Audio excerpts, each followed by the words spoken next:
What's up today, 49ers faithful? Drew Kerr, 49ers Sports Talk. With the draft in our rearview mirror, I wanted to check out Ricky Pearsall and look at him a little bit more in depth. Check out some of his comps, Cooper Kupp, Puka Nacua, those types of guys. Sean McVay has a similar system as Kyle Shanahan, and we'll talk about that. Let's dive in. Before we get into the numbers, let's just take a look real quickly at some of the media that has preceded the draft.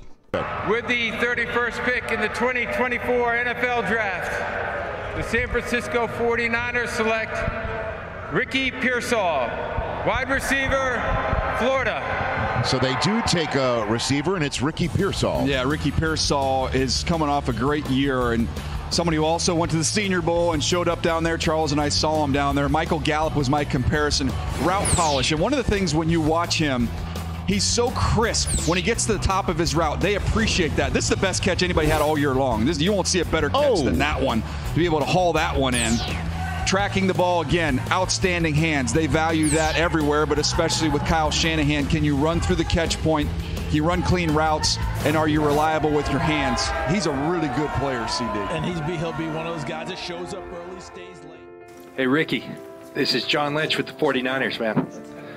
How you doing? We're gonna make you a Niner right now, okay? Thank you, Coach. Appreciate you. You getting a workhorse, Coach? Yeah. All right. That's what we want. We want a workhorse. I'm gonna put you on with Coach Shanahan, okay? Here's Kyle. Sounds good. Okay, Ricky.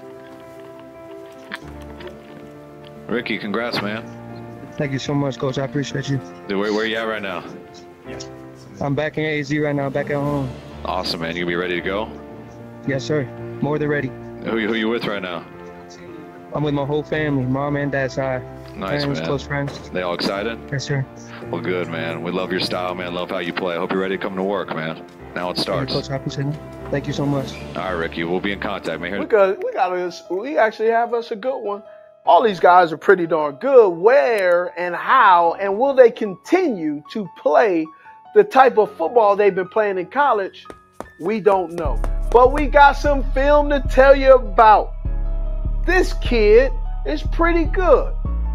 Well, I can tell you, you can go ahead and rewind it and stop calling him Ricky Pearsall and call him what his real name is. Slick Rick is what they call him because he can play outside and inside. Played at Arizona State.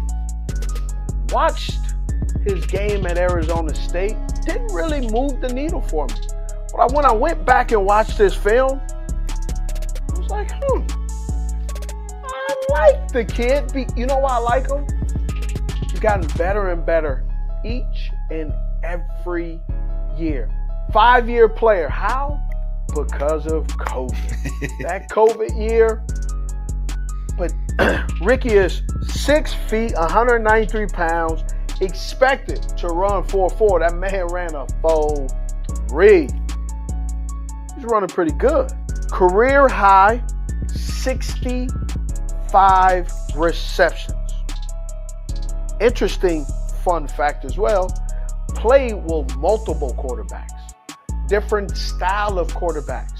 Just wanted to take a quick snapshot look at Pearsall's college career. He had a lot of variables that kind of messed with some of his production, but he did manage to have a 2.6 drop rate, or 2.6% drop rate, which was one of the lowest in college football. So he has really sticky hands. Last year he had 3 different quarterbacks, technically 3. He did, 2 main ones, Graham Mertz and Max Brown, and also Micah Leone. In 2022 he had Anthony Richardson, which is now the quarterback of the Colts, but he only threw for 2,500 yards. They ran the ball a ton. Pearsall only had 33 receptions that year. And the leading receiver that year was Xavier Henderson, who only had 38 receptions, just 5 more than Pearsall. So it's kind of a weird offense. And, in 2021, another style of quarterback. He was the leading receiver that year, though, with Jaden Daniels at the helm. He had 48 receptions that year. And, throughout his college career, he did have 5 different quarterbacks. So that's pretty challenging in and of itself, and he still managed to produce. 2020, 2019, didn't play much sophomore and freshman year, but he was there when Brandon Ayuk was there at Arizona State, so he had somebody to look up to, but he was sort of buried on the depth chart by a lot of players. 49ers Talk, joined by Ricky Pearsall, the newest 49er, or at least the latest first-round draft pick of the 49ers. And, hey, when you're coming up to Santa Clara and you see the signs on the side of the Levi Stadium, like up here, did you see him, and what did you think? No, I definitely saw it. That's the first thing I saw. I pointed out right away. It's definitely a surreal moment for me, man, to see my picture up there, man, at a stadium like this and, a legendary program like this, man. So I'm super excited to get started. And so the part of the message is welcome to the family.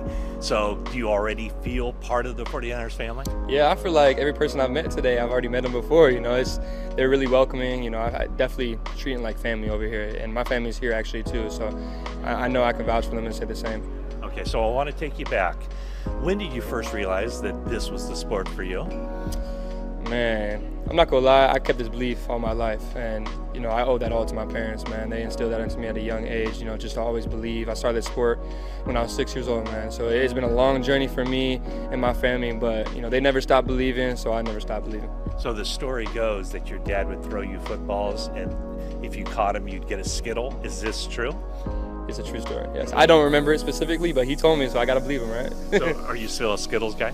Yeah, I am. Yeah, I like Skittles. I try to stay away from sweets though, but sometimes I'll have a little bit of sweets here and there. Well, you talked about your discipline the other day, about how your discipline on the field, off the field. So take me through, like, what makes you disciplined? How does that manifest itself? Yeah, man, just treating yourself like a pro, operating like a pro, and that's something that a lot of my coaches taught me, throughout my college career.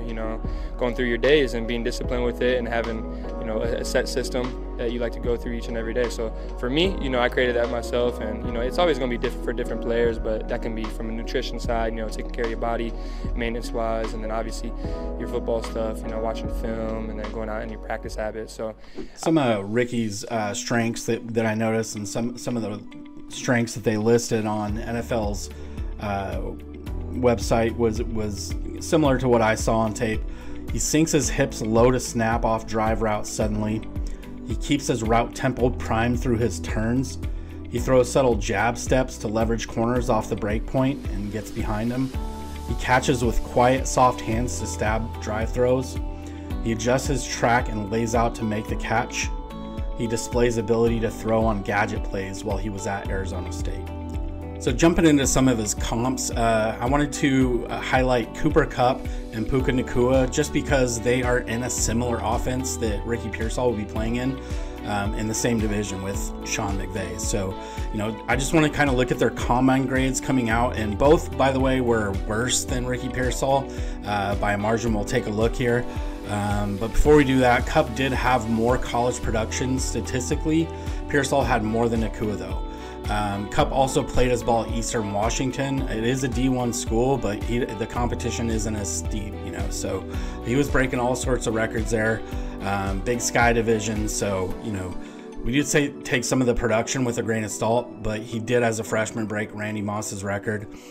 He wasn't lighting it up, though, like in the SEC or the Big Ten or any of those types of divisions. Obviously, his production in the NFL speaks loudly. So just looking at it from a college angle and kind of seeing what angle and what trajectory Ricky Pearsall can take. So just hopping into his combine grades, obviously are just athleticism metric, and are by no means a metric of how a player will turn out. But athleticism in the right system can be dangerous. And so we'll just go ahead and jump in, starting with Cooper Kupp. His combine grade was 620. He had a production score of 77, athleticism score of 61, a total score of 76. He ran a 4.62 40. He had a 1.55 split, 10-yard split, 31-inch vertical, 9.8 broad jump, a 6.75 three-cone drill, a 4.08 20-yard shuttle, and he didn't choose to bench. So moving right along to Pearsall, he had a combine grade of 6.32. A 69 production score, 85 athleticism score, and a total score of 78, so 4 points higher than Cooper Kupp. He did have a 4.41 40, a 1.57 10-yard split, but I read somewhere that he actually scored a 1.49. I've got to look into that more, but I have been seeing that 1.49 quite a bit, which is nuts. He had a 42-inch vertical. That's comparable to Dominique Wilkins. For comparison, Kobe Bryant had a 38-inch vertical. So this guy has mad hops. He can get up in the air and snatch the ball.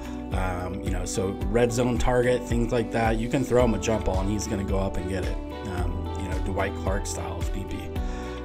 So he had a 10-9 broad jump, a 6.64 three-cone drill, 4.05 20-yard shuttle, and he did bench 17 reps. So moving on to Nacua, his combine grade was a 5.80. He had a production score of 72.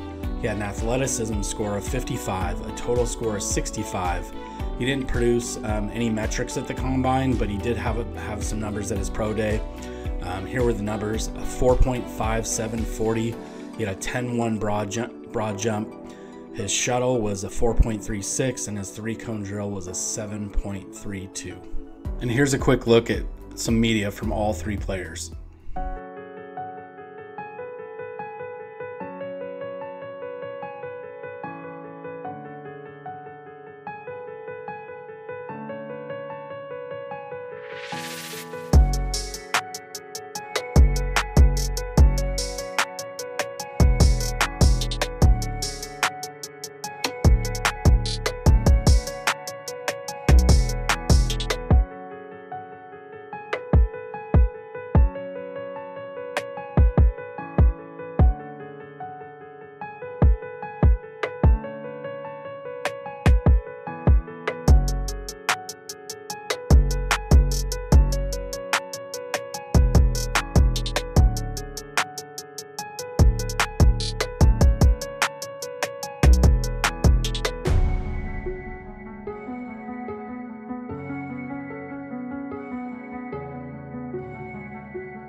Mertz to Pearsall.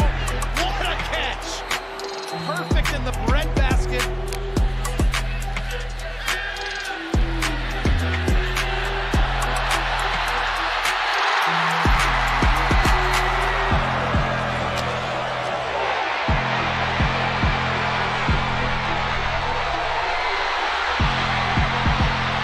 Since thrown an incompletion yet, he's 4 for 4. Going to the air again, that pass is high! Oh, what a one-handed grab by Pearsall! That does it for today's video. Please like and subscribe to help promote the channel. And also leave a comment about your thoughts on this year's first round draft pick. Have a good one, and we'll see you in the next video. Take care.